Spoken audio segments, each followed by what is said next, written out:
צעיר שביקש להיכנס למועדון בערב שישי לפני שבועיים לא השלים עם סירובם של המאבטחים.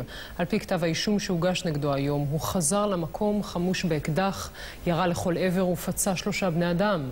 מצלמות האבטחה תיעדו את הירי ואת הקטטה שקדמה לו. רענות הגניה עם התמונות. שישי בלילה, מסיבה עמוסה במיוחד במועדון מרלין בעמק חפר. אל המקום מגיע רוסלן ירמיאייב, שנראה כאן בתמונה. המאבטחים לא מאפשרים לו להיכנס, ואחרי חילופי דברים מתפתחת במקום קטטה. המאבטח תוקף את רוסלן, וזה ממהר לשלוף סכין, אך לא משתמש בה. בתוך שניות הוא נמלט מהמקום. כמה דקות אחר כך חוזר רוסלן למועדון, הפעם עם חבר. השניים תוקפים את המאבטחים באבנים ואגרופים. גם בתום הקטטה הזאת, רוסלן נראה נמלט.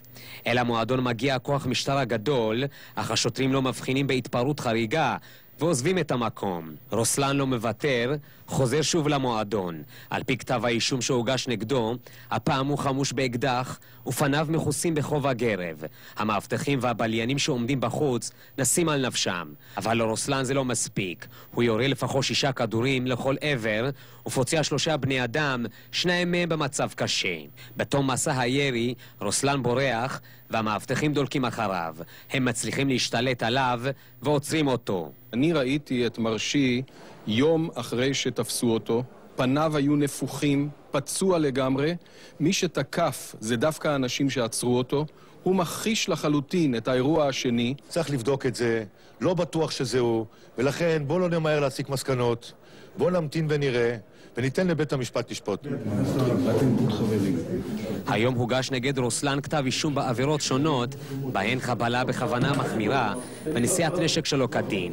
במשטרה תמהים מדוע הוא לא הואשם גם בניסיון רצח. החשוד ירה מחסנית מלאה לעבר אותם מאבטחים, ובנס גדול לא נגמר בפגיעות חמורות יותר. הפעם התקרית האלימה הזאת הסתיימה בלי הרוגים. אולם התמונות הללו הפכו לשגרתיות יותר ויותר במועדונים ברחבי הארץ. העבריינים כבר לא מסתפקים בסכינים וממהרים לשלוף נשק חם.